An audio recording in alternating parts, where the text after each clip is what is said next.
kulanti haboon idil ahaantiinba daawadayaal ku soo dhawaada barnaamij aanu idinka diyaarinay jacaylkii 13 sannadood kadib hirgalay.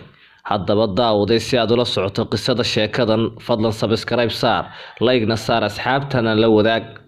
ku soo dhawaada barnaamijka. sida uu xaqiijiyay Cabdisitaar iyo xaaskiisa Armiya ayaa isbartay bishii Abriil ee sanadkii 2007 waana Cabdisitaar oo markaasi ahaa arday dhigta dugsiga sare. Armiyo iyana aan ka madhnayn waxbarashada ayaa ahayd ardayad ku jirta xilliga waxbarashada. Armiyo markeedii hore u timid dhoof wadanka Kenya, waana Armiyo ku noolayd magaalada Nairobi ee wadankaasi. lamaanaha ayaa ku wada noolaa Kenya ilaa dabayaaqadii sanadii 2011. waana Cabdisitaar oo sanadaasi safar dhulka ku tagay wadanka ay Kenya dariska yihiin ee South Sudan. waana safarka qorshihiisu ahaa fursad shaqo halkaasi ka jirtay.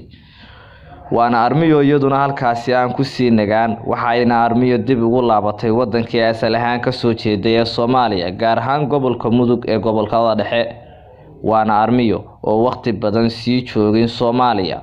waana Armiyo sanadii 2011 u baxday dhinaca wadanka Malaysia.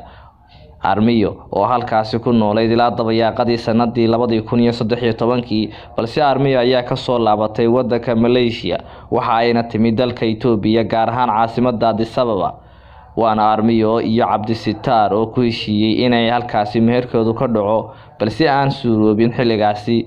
waana Armiyo oo markeedii hore qorshaheedu ahaa dhoof ayaa waxa uu soo baxay fiiso uu hore ugu xareeyay adeerkeedu ku nool wadanka UK, gaar ahaan magaalada London. bilowgii sanadii 2014 ayay ka dhooftay gegida diyaaradaha ee Boli International Airport iyadoo ku sii jeeda wadanka Britain. waana lamaanahan oo ay soo food saartay kala dheeraansho aad u weyn. waana Cabdisitaar oo jacayl iyo muxubbo u hayay Armiyo ayaa go'aansaday inuu u baxo wadanka Turkiga si ay isu arkaan mar kale, maadaama uu dalka Turkigu yahay dal u dhow qaaradda Yurub.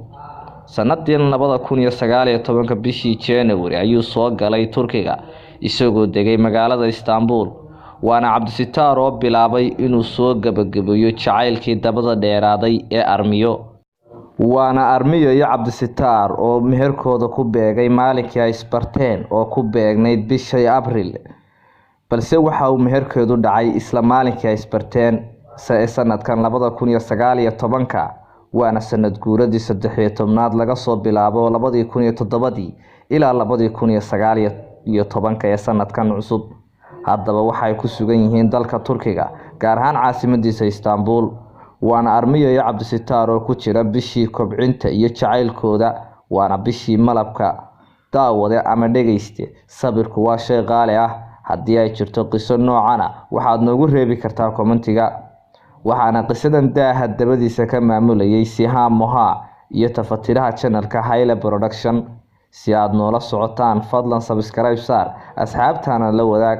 waxaan idin soo jeedinayaa anigoo ah Daldarwish. salaamullaahi calaykum waraxmatullaahi tacaala wabarakaatuh.